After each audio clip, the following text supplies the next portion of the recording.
Yesus Allahku, kasih-Mu kekal, selamanya ku kan puji-Mu. Engkau layak Tuhan, Engkau layak Yesus, kekasih hatiku, pujaan hidupku.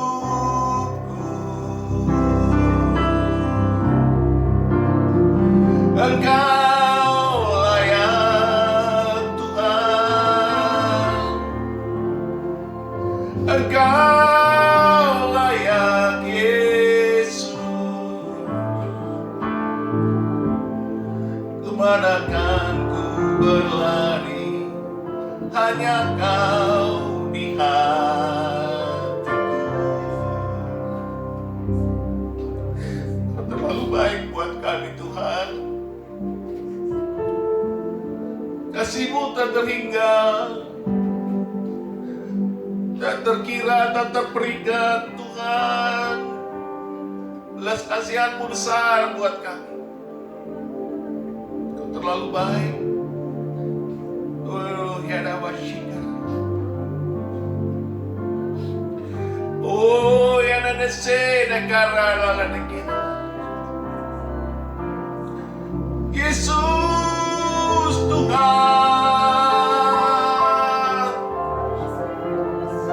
Engkau Raja, Bapa yang perkasa, selamanya ku sembahkan.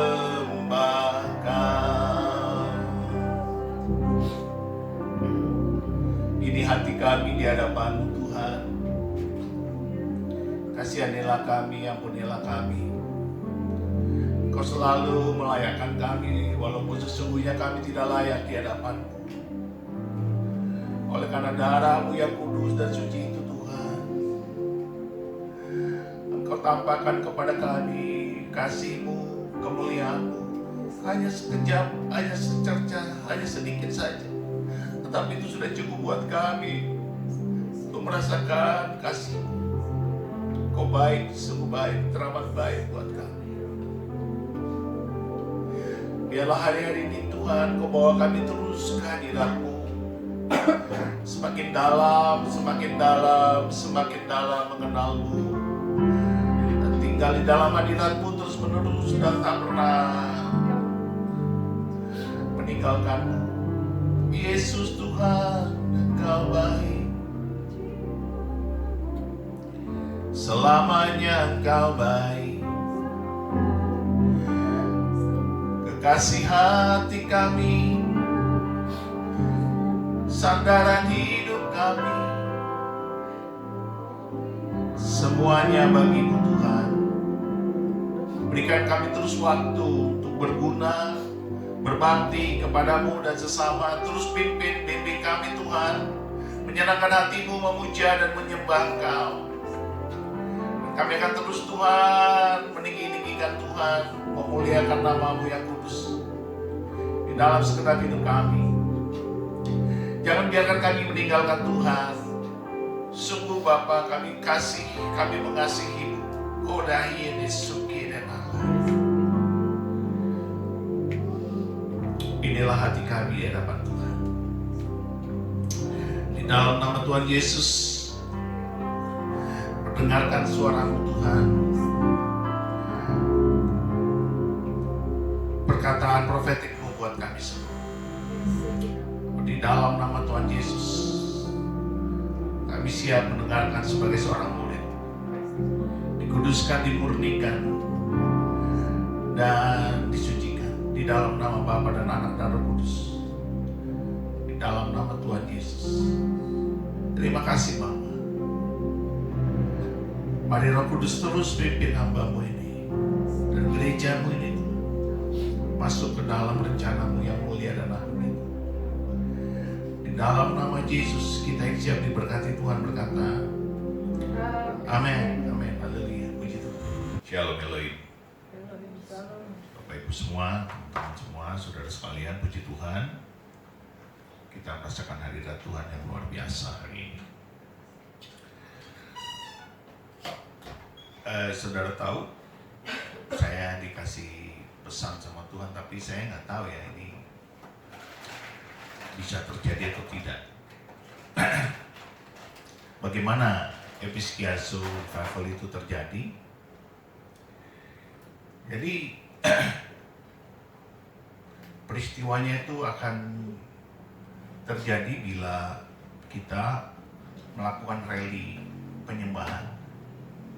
Rally penyembahan. Rally praise and worship.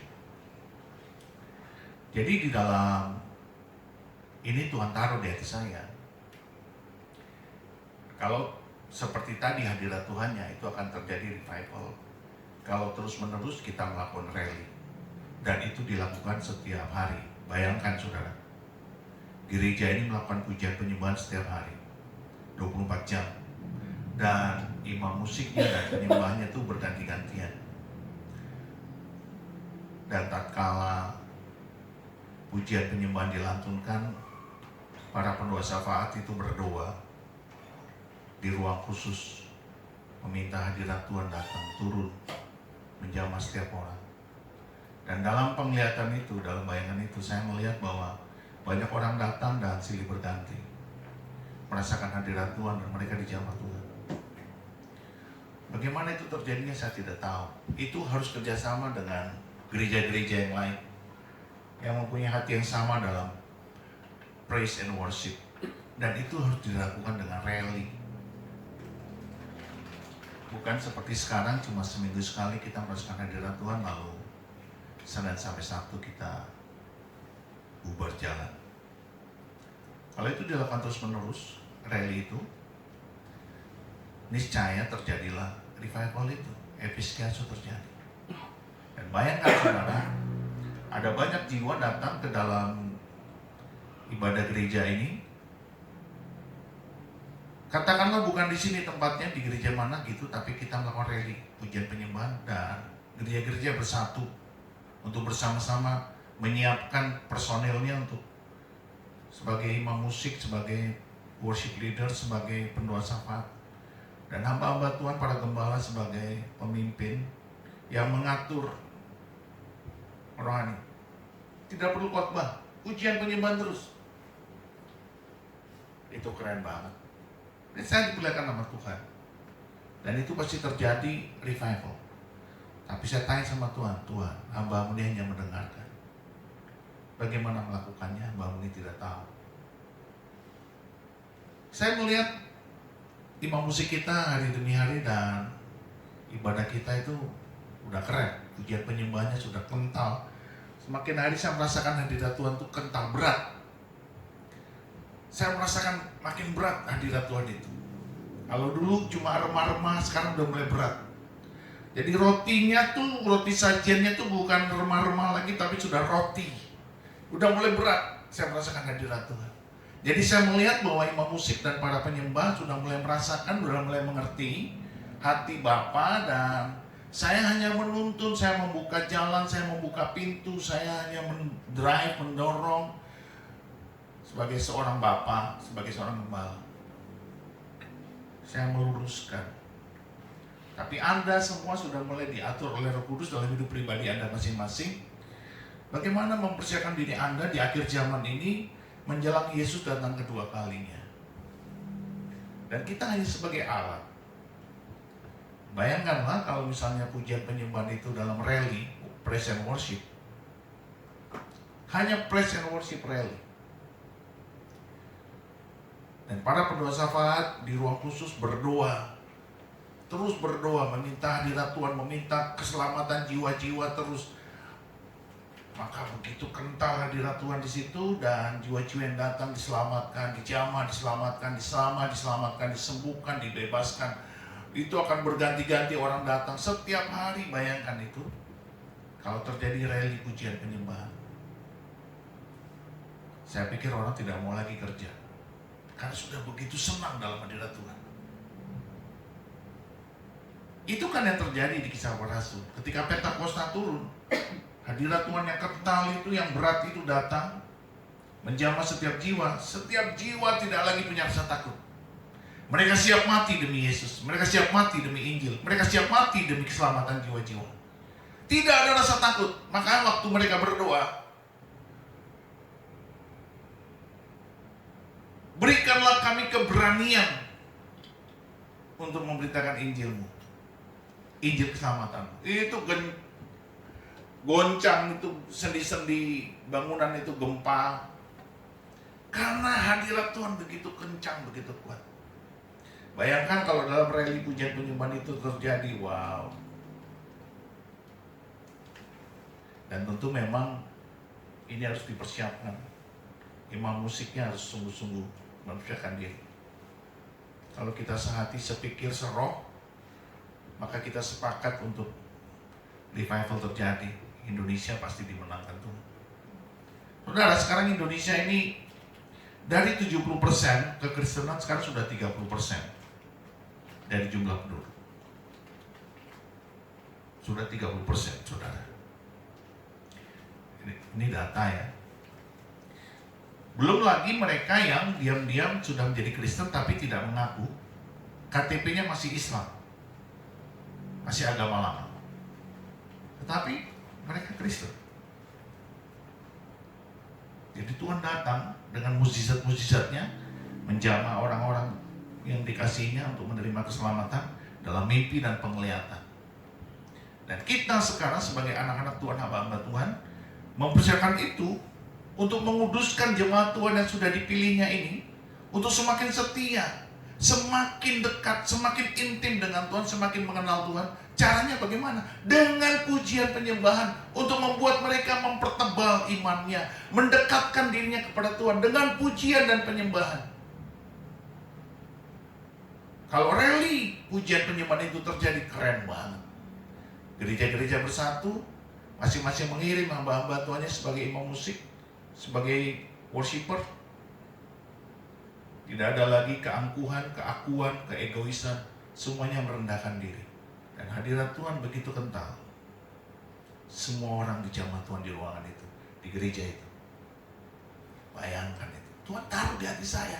Saya bilang, Tuhan, ini bagaimana caranya? Kami cuma gereja kecil, tapi kami mempunyai hati hamba. Para worshiper di sini, para imam musik di sini, luar biasa kau pakai. Walaupun kami cuma kecil, tapi kami punya hati. Dan Tuhan sudah memperlihatkan kepada kita. Tidak ada khotbah. Ya, khotbah cuma sekali-sekali, itu pun kalau memang disuruh Tuhan. Saya akan duduk di situ, saya akan ikut menyembah. Mau monitor, memimpin, membimbing, menggembleng. Kalau ada perawat-perawat baru, maka jiwa-jiwa itu harus diselamatkan, harus segera dilayani, harus segera didoakan, harus segera dibawa ke ruang khusus. Tapi Tuhan sendiri yang berkarya di situ, bukan kita. Yang mengerti katakan amin. Kita hanya fasilitator, kita hanya menyediakan penyembahan. Kita hanya menyediakan tubuh, jiwa dan roh kita untuk memuji dan menyembah Tuhan.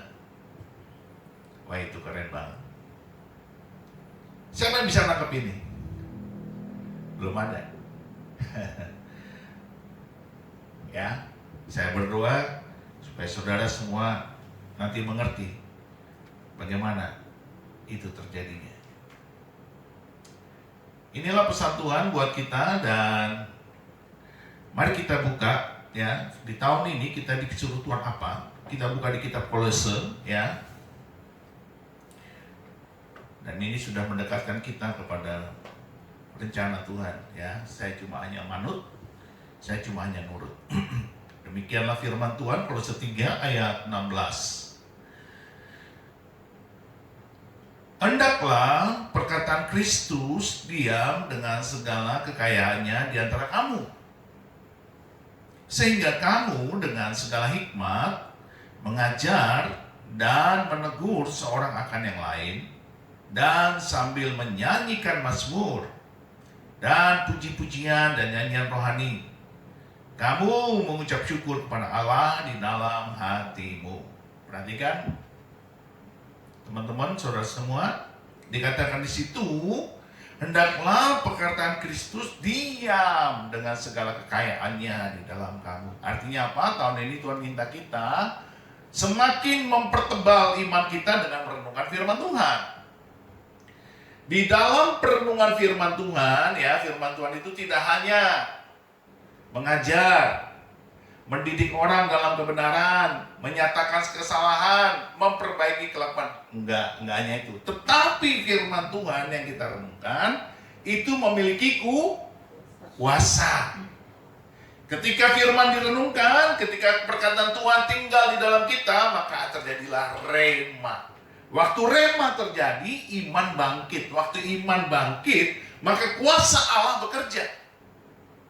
Saudara akan berani berkata-kata, berani berdoa, dan menyatakan engkau pasti sembuh, engkau sembuh. Karena firman iman yang engkau renungkan setiap waktu, itu membuat engkau memiliki kuasa Kristus. Dan itu keren. Saudara menjadi pribadi yang berbeda.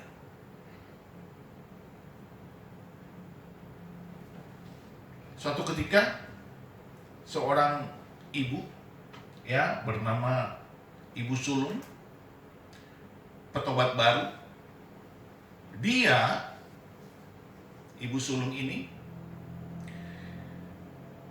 sedang melihat pelayanan pelepasan di gerejanya. Ada petobat baru dilayani pelepasan.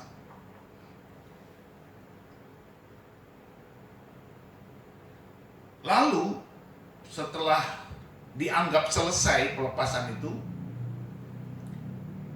petobat baru ini minta izin untuk diantar ke kamar kecil. Nah, Ibu Sulung sebagai seorang jemaat yang baik menemani petobat baru ini, seorang ibu juga, seorang wanita, untuk diantar ke kamar kecil. Karena dia mau buang air kecil. Apa yang terjadi? Sementara berjalan ke dalam ke kamar kecil itu di gereja tersebut, tiba-tiba si petobat baru yang baru saja dilayani pelepasan itu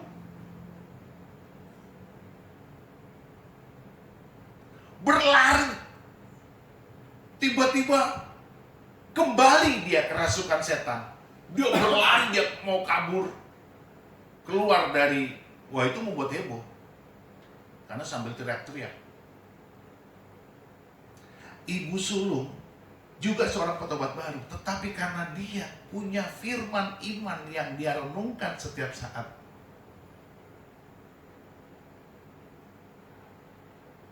dan saudara tahu, di saat itu karena dia petobat baru, dia juga sedang bergumul dengan iman Kristennya yang baru dia imani.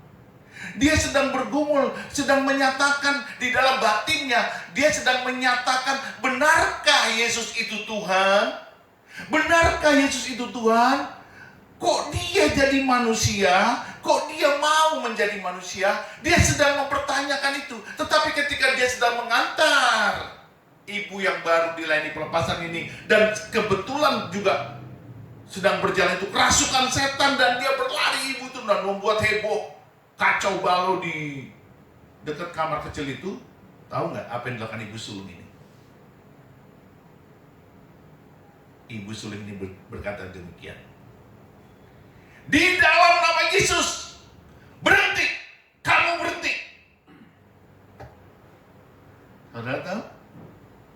Ini yang lagi berlari dengan kecepatan tinggi, ya, iblis yang merasuk wanita yang baru selesai dilayani pelepasan ini langsung berhenti, nggak bergerak, kaku, menjadi kaku seperti patung. Karena firman iman.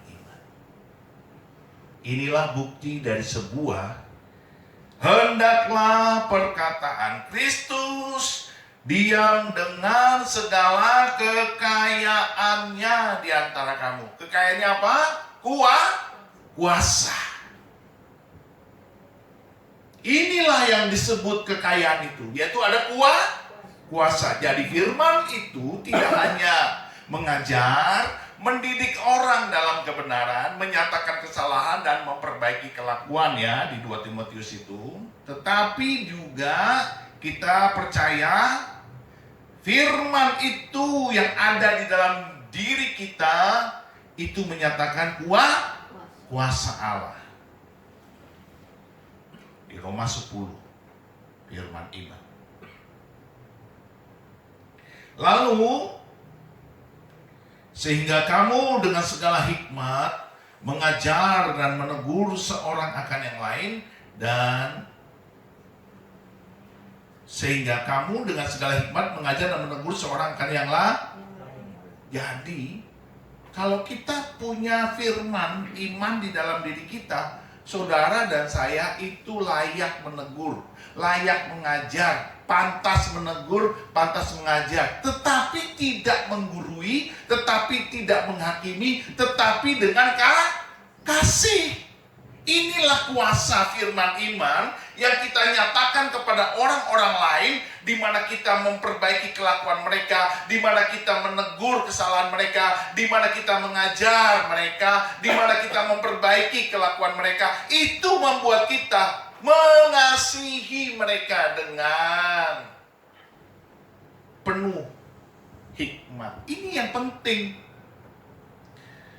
Jadi kalau Roh Kudus bekerja di dalam kita dan firman iman yang kita renungkan itu akan menuntun kita bagaimana cara kita menegur, bagaimana cara kita mengajar orang lain. Itu ada kuasanya. Saudara tahu nggak? Ada banyak orang menegur orang lain, tapi orang lain itu nggak bertobat. Karena apa? Karena tidak ada kuasa firman di dalam hidup orang ini. Ayo, coba sekarang kita introspeksi diri. Kenapa kita kalau menegur atau mengajar orang lain itu nggak bertobat, orang lain itu tidak ketemplak, orang lain itu tidak berbalik dari kesalahannya, meninggalkan kelakuannya yang jahat, kelakuannya yang keliru, perbuatan-perbuatannya yang menyimpang. Ayo coba kita lihat, kalau itu tidak terjadi, berarti firman iman kita tuh nggak ada. Kuasanya mandek. Maka kita harus terus lagi memperdalam perenungan kita akan firman Tuhan dan mempercayainya terus menerus, sehingga kita mengatakannya dengan ya dan amin. Setiap firman yang kita baca, setiap kata-kata yang kita lihat atau kita dengar dari khotbah-khotbah atau pengajaran-pengajaran, dan kita berkata iya dan amin, yes, maka itu akan memunculkan rema. Iman kita akan bangkit. Ayo, siapa di sini yang merenungkan firman Tuhan tapi waktu berkata-kata dengan orang lain, firman-firman itu tidak berkuasa? Orang lain tidak tertemplak, orang lain tidak tertegur. Yang ada malah ngambek, yang ada malah marah. Tapi kalau saudara, firman iman itu tinggal di dalam kita, kita pasti punya kasih. Jadi waktu kita menegur dengan kasih. Walaupun mungkin kedengarannya keras, tetapi karena itu diurapi oleh Roh Kudus, maka orang yang mendengar itu akan tunduk dan takluk dan berbalik dari dosa-dosanya. Ini kan sering kejadian. Anak Tuhan gagal mengajar dan menegur karena firman imannya nggak kuat di dalam dia. Ayo, mari kita introspeksi diri. Kita lihat diri kita. Jangan main-main dengan cara merenungkan firman Tuhan. Jangan sambil merenungkan firman Tuhan. Enggak. Ingat, saya sudah dikasih tahu Tuhan minggu lalu saya khotbah apa? Tahun ini kita banyak merenungkan firman Tuhan. Supaya semakin kuasa Yesus itu, firman itu, berdaulat di dalam kita. Lalu kalau itu sudah terjadi, kata Alkitab,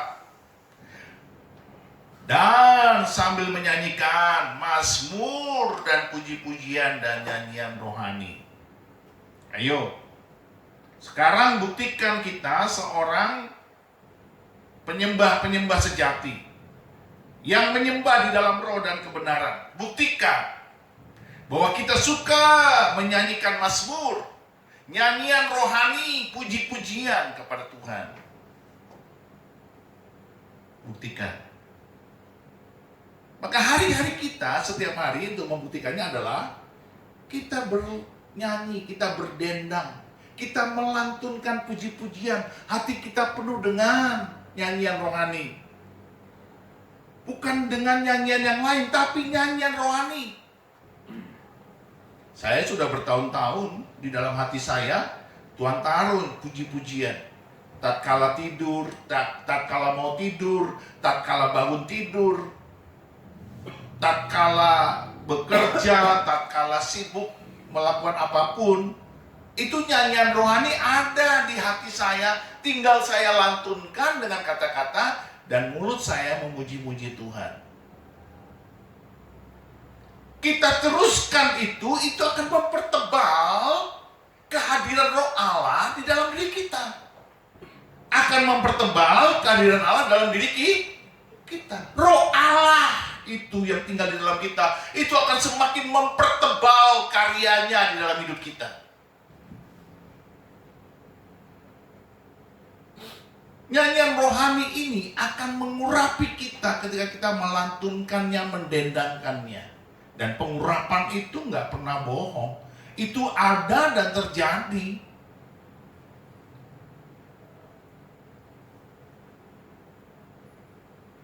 Coba lihat orang-orang tidak terurapi kalau dia nyanyi-nyanyian rohani, kita juga nggak merasakan terberkati, tidak terikutkan gairah, tidak terikutkan bersemangat, tidak merasakan sukacita ilahi. Tetapi kalau kita terurapi, wow, orang menanti-nantikan kita menyanyikan puji-pujian. Orang menanti-nantikan kita bermazmur. Orang menanti-nantikan kita mendendangkan lagu-lagunya Tuhan. Wow. Ini yang harus kita kerjakan. Karena ini kita sudah ditetapkan sebagai rumah penyembahan.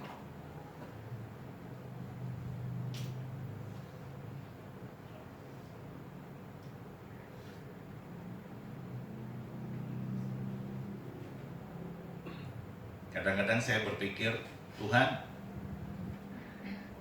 sayang sekali ya ketika saya sudah di usia lanjut,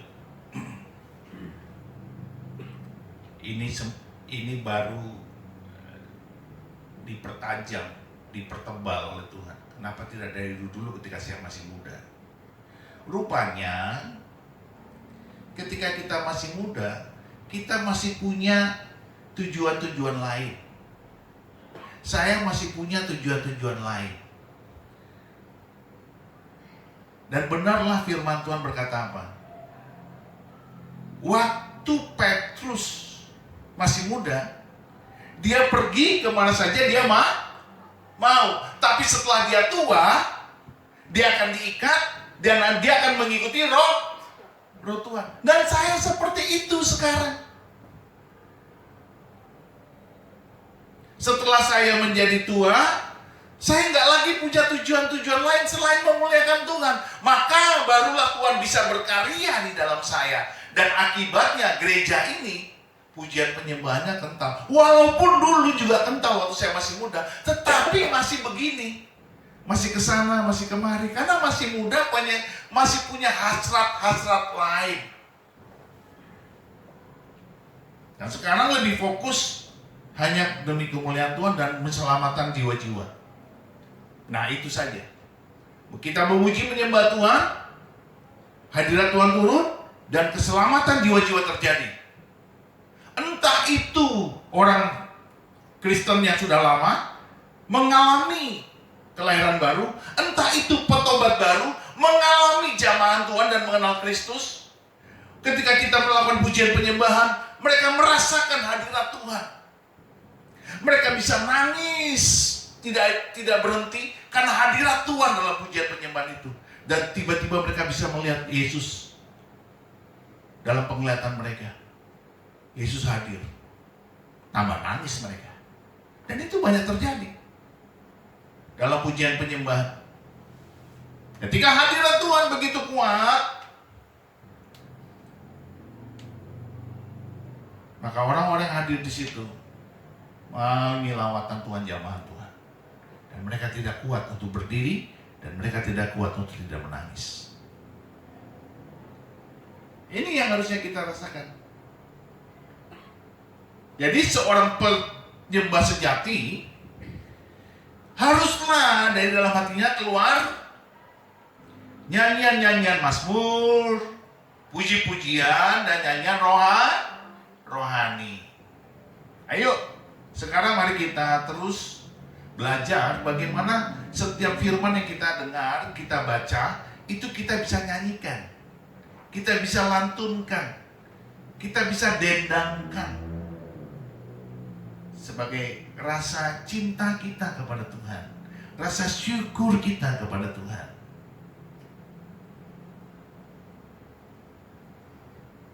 Sebenarnya penyembah-penyembah itu memang harusnya firman Tuhan yang dibaca pun bisa dia nyanyikan. Makanya saudara lihat ya, kenapa disebut mazmur?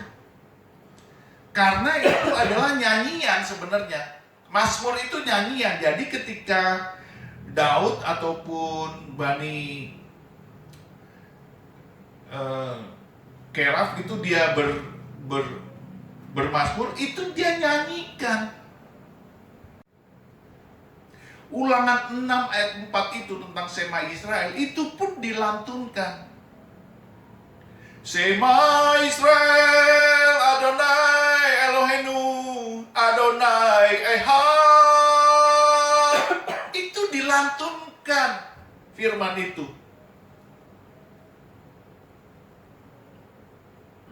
Makanya sebenarnya anak Tuhan itu senang bernyanyi, senang berdendang, senang bermazmur.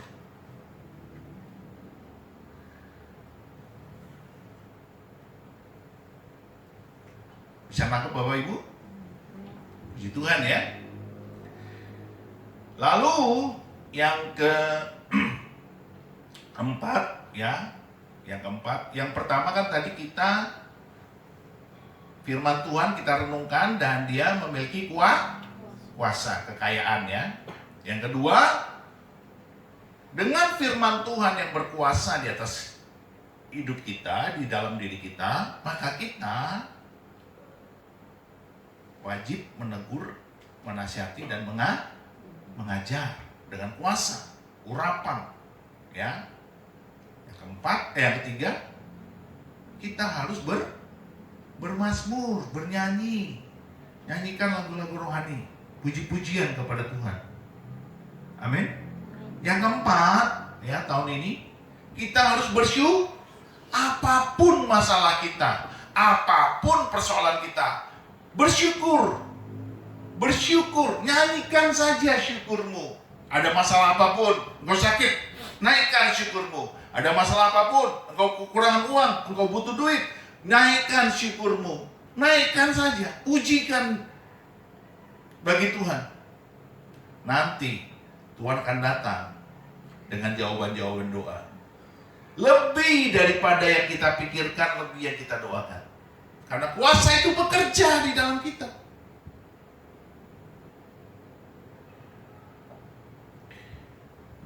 Yuk kita coba buka ya di Filipi. Efesus 3 ya. Ayat 20. Demikianlah firman Tuhan. Bagi dialah yang dapat melakukan jauh lebih banyak daripada yang kita doakan atau pikirkan. jauh lebih banyak, jauh lebih besar daripada yang kita pikirkan ataupun kita doakan. Kalau kita bersyukur seperti yang ternyata dari kuasa yang bekerja di dalam kita. Jadi inilah dampak Bapak Ibu semua kalau kita bersyukur dan menyanyikan puji-pujian kepada Tuhan dan firman Tuhan itu tinggal di dalam kita. Ada double portion. Yang pertama, pengurapan itu kita dapatkan. Yang kedua, iman itu muncul dari hati kita. Waktu kita merenungkan firman Tuhan, iman muncul. Lalu pengurapan dari Roh Kudus terjadi. Tidak mungkin tidak ada pengurapan tatkala anak-anak Tuhan merenungkan firman-Nya. Tidak mungkin tidak. Pasti ada pengurapan. Jadi kuasa itu bekerja dalam diri Bapak Ibu semua dan saudara semua. Dan kita sebagai anak-anak Tuhan menjadi terberkati. Dan orang lain pun yang kita ajar, yang kita tegur juga terberkati. Inilah yang disebut kita berguna bagi sesama. Kita berguna bagi Tuhan disenangkan. Itu berguna bagi Tuhan. Ketika Tuhan disenangkan, Dia melihat engkau berguna. Karena orang-orang lain terberkati. Jauh lebih besar, lebih banyak daripada yang kita doakan atau pikirkan. Karena kuasa Allah itu tidak terselami.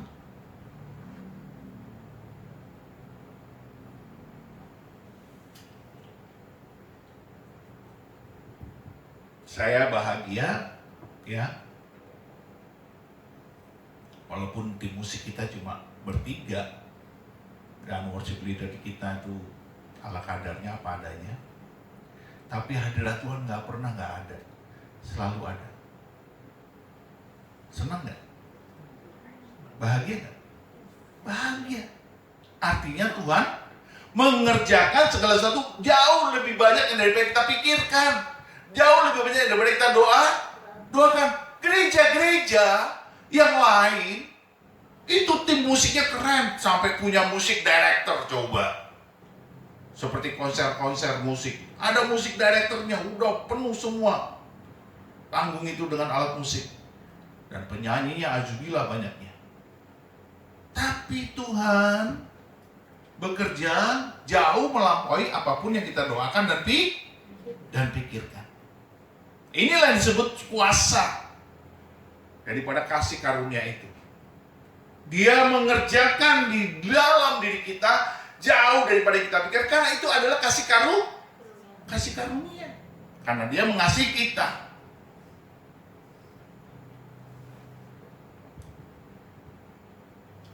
Nah, apa berkat yang lain yang kita rasakan ketika kita memuji dan menyembah Tuhan?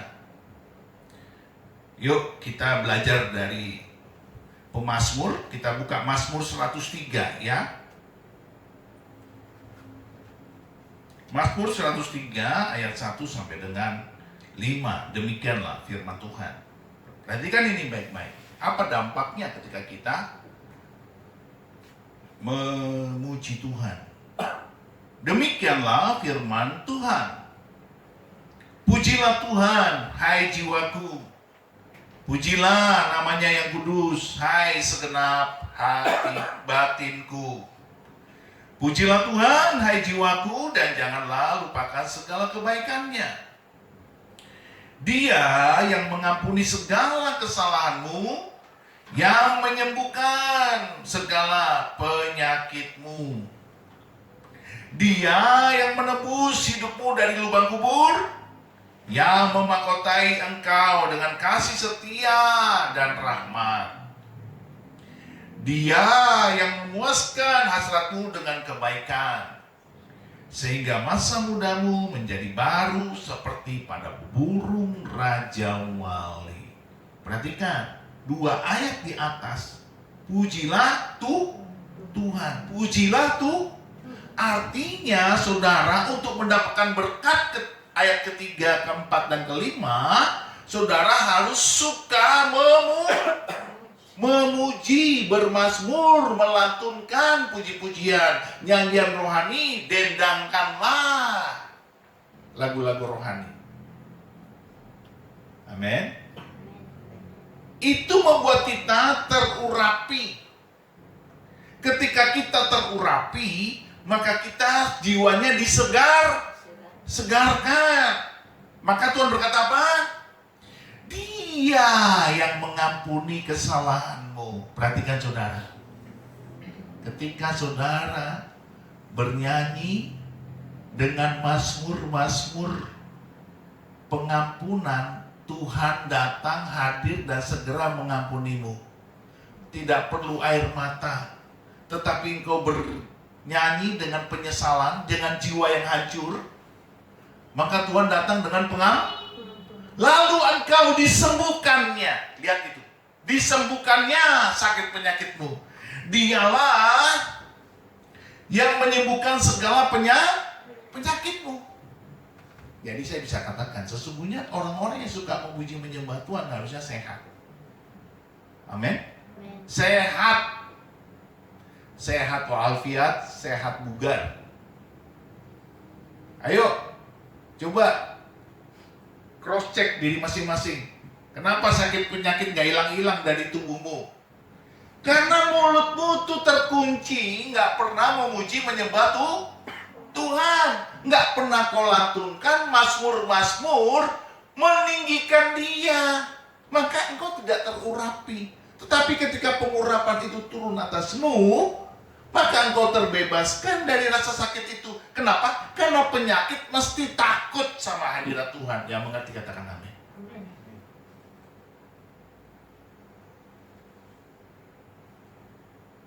Buka mulutmu, buka hatimu, angkat jiwamu,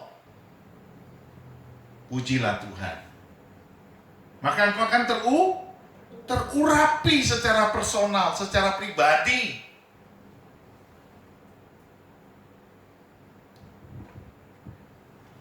Tiba-tiba demam, tiba-tiba lemas, pilek nggak sembuh-sembuh, apalagi capek nggak hilang-hilang, batuk nggak lenyap-lenyap. Coba dendangkan nyanyian rohani. Pujilah Tuhan hai jiwaku. Maka keselamatan itu datang dengan sendiri. Karena Tuhan ditinggikan, maka kita terurapi. Dialah yang mengampuni segala kesalahanmu, yang menyembuhkan segala penyakitmu. Keren banget ini. Yang keempat, ayat keempat, Dia yang menebus hidupmu dari lubang kubur. Artinya kita diselamatkan dari kematian karena sakit penyakit. Amin. Dan kita sudah mengalami kekekalan jiwa. Yang memelihara engkau dengan kasih setia dan rahmat. Bayangkan saudara, waktu kita terurapi, di atas kepala kita itu ada rahmat Tuhan. Ada kasih setianya yang tidak pernah berhenti. Maka Tuhan berkata apa? Janganlah mengusik hambaku yang terurapi. Jangan mengganggu hamba Tuhan yang diurapi. Karena ada kasih setia Tuhan di atas kepalanya. Ada rahmat Tuhan di atas kepalanya. Karena Tuhan menyertai orang-orang yang takut akan Dia, yang kerjanya memuji menyembah Tuhan, yang kerjanya mengasihi Tuhan dengan dalam.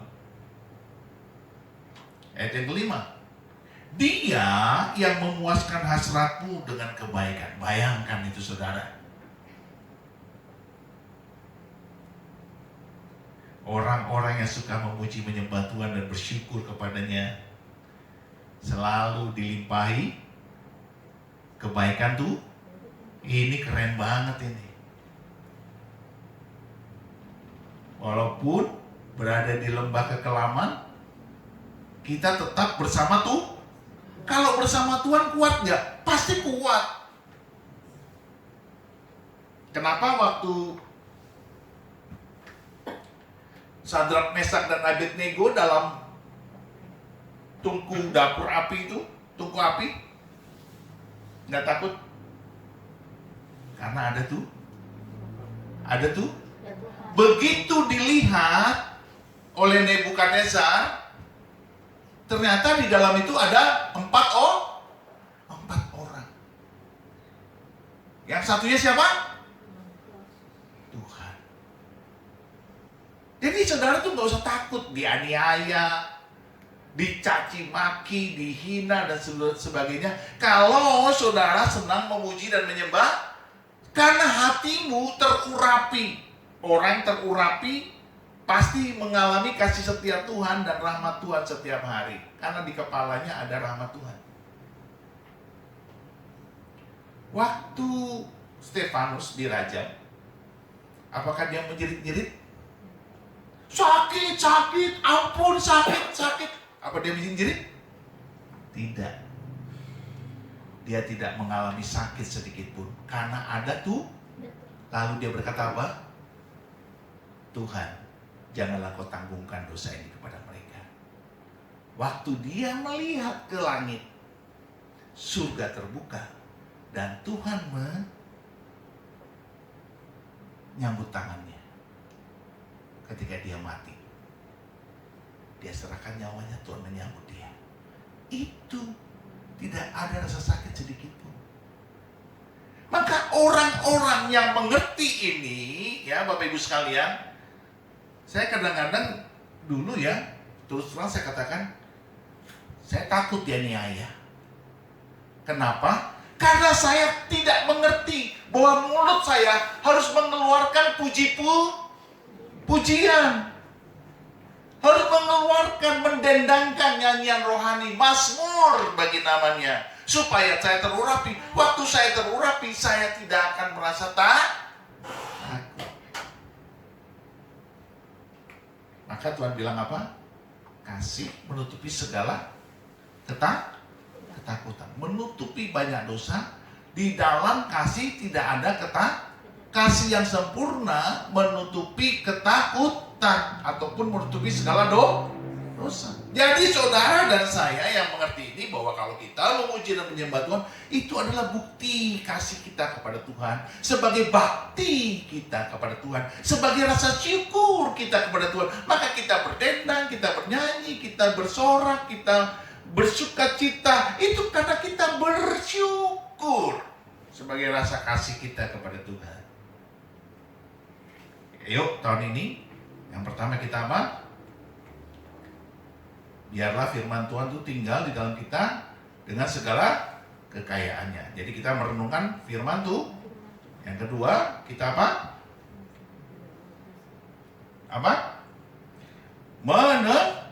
Menegur, mengajar, ya, dengan kasih. Karena kita terurapi, maka waktu kita menegur, mengajar, itu pasti kata-kata kita didengar. Ada kuasa perkataan kita itu. Yang ketiga apa?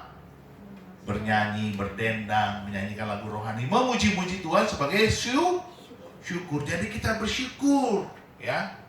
Tahun ini saya melihat bahwa gereja kita semakin diberkati Tuhan dengan kehadiran Tuhan yang luar biasa, semakin dalam, dan kita semakin terberkati. Mari kita bangkit berdiri.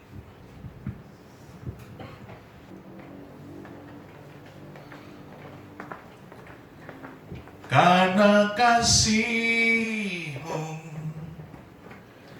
karena cinta-Mu,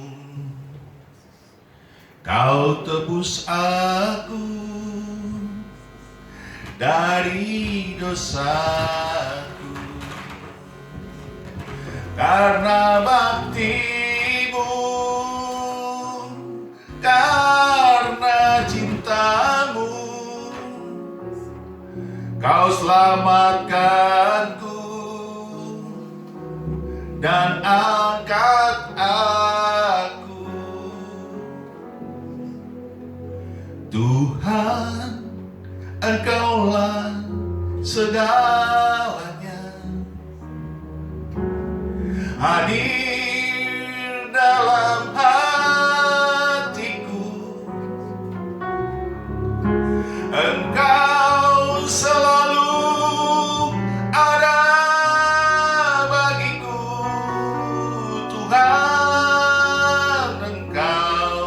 segalanya. Yesus dambaan jiwaku, kekasih hatiku selamanya, kekuatan pengharapan dan kasih-Ku Tuhan, Kaulah Bapa-Ku. Yesus,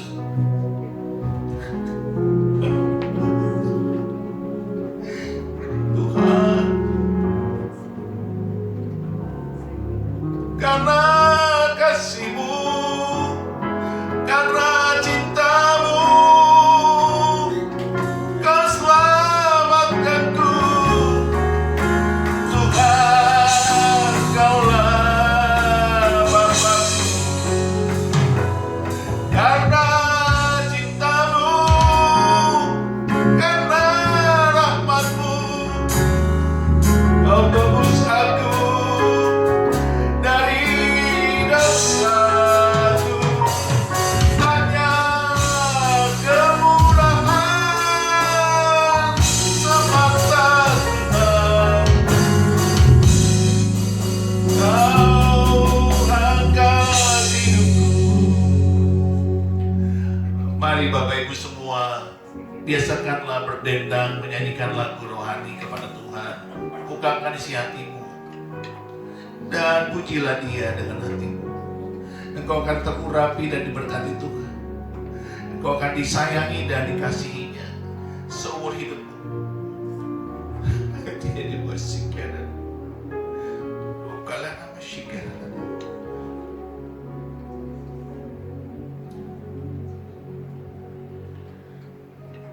Karena cinta-Mu, karena kasih-Mu, Kau tebus aku dari kegelapan hidup. Karena rahmat-Mu, Tuhanku Yesus, selamanya Kaulah Bapa-Ku. Taruhlah tangan kananmu di dadamu, dan biarlah Tuhan mengurapi engkau dengan hati yang baru, kasih yang baru. Dan Tuhan memberikan engkau nyanyian yang baru, lagu yang baru. Sukacita surga atas hidupmu, dan engkau dibuatnya menjadi suka memuji-muji Tuhan, bermazmur demi namanya dan bersyukur demi namanya. Bapa, taruhlah kasih-Mu dalam hati kami semua, dan biarlah kami suka memuji-muji Tuhan dan mendendangkan syukur kami kepada-Mu sebagai cinta kami, kasih kami kepada Tuhan. Hari ini kami tidak pandai bernyanyi, tetapi Tuhan, Engkau ajari kami bagaimana bernyanyi, bagaimana berdendang, bagaimana memuji-muji Tuhan. Taruhlah sukacita-Mu dalam hati kami, supaya kami selalu bersyukur kepada-Mu di dalam segala keadaan, di dalam segala perkara, di dalam segala pencobaan. Karena Tuhan, Engkau hadir dalam hidup kami, kami menjadi kuat, kami menjadi perkasa, ada pengharapan baru dalam hati kami, ada iman, dan kasih kami semakin berlimpah-limpah di dalam Tuhan. Yesus, terpujilah nama-Mu. Kami bersyukur kepada-Mu ya Tuhan. Hanya di dalam nama Yesus kita yang percaya berkata, amin. Tuhan berkati saudara.